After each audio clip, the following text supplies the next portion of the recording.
Chismosas, another day, another celebrity using Karol G for clout and then walking back their comments. And this time, unfortunately, we're dealing with Manuel Turizo. And I know what you're thinking, Jax. No, not Manuel Turizo, not another Colombian. And yes, unfortunately, it is true, and I got the proof. Now, here's the tea. I came across all this chismecito because I saw this interview of Manuel Turizo where he was talking about Karol G and how much he loved her, and he's talking about how the media really twisted his words in some things that he said about Karol G. So I was immediately confused because I hadn't heard anything negative from his mouth, and then obviously I went looking for it, right? And listen, guys, when you look for something, you're definitely gonna find something, and it was no different this time because I found some interviews that he did with Los 40 de Colombia, where he did in fact talk about Karol G. Now, for the sake of time, I'm not gonna play the clip, but basically what he said in the interview was the fact that he had made a song with Karol G. She reached out to him and they were like, great, awesome, let's make the song. They recorded it and it never came out. Then it seems like he was a bit salty about it, and he was like, it is what it is, but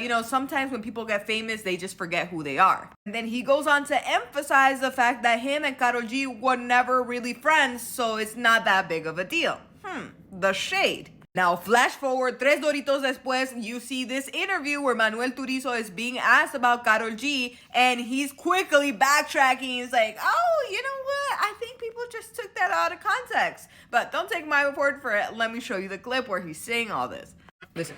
Quizá de pronto fue un comentario que no fue de la mejor manera, pero yo te lo digo desde mi pie, hombre, si yo cogiera mal con todos los artistas que uno graba y no sale la canción, pues yo me llevara mal, yo creo que con medio género, ¿me entiendes?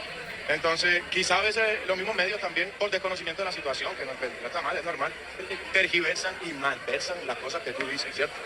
A Karol, al revés, la admiro, la respeto, me encanta la música que hace, me la sé. O sea, sí, me la sé. Al revés me causa orgullo. Mira, las dos artistas yo creo que más grandes que existen en la música latina son de Colombia, son Shakira y Karol G, entonces, no.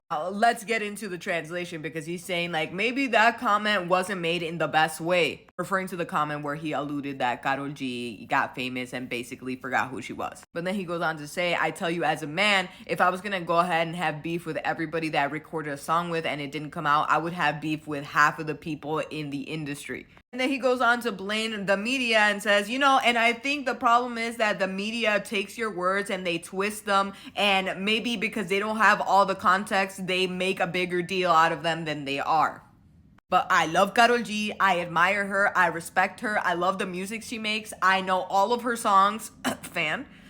And it makes me proud that she is Colombian. And he goes and says that he believes the biggest Latin artists in the world that are female are Shakira and Karol G. Now, I'm going to be really honest with you guys. I have a soft spot for Manuel Turizo, and I really wanted to believe everything he was saying, but I feel like everything came out a little less genuine than he wanted to make it. And it really just came off to me like he was just trying to say this so he doesn't have beef with Karol G, because as he said, Karol G is one of the biggest names in Latin music right now. So I'm really not sure what to think about this, but I'm curious to know what you guys think. Let me know down below in the comments, and don't forget to like and follow for more gossip, chisme, and all things tea.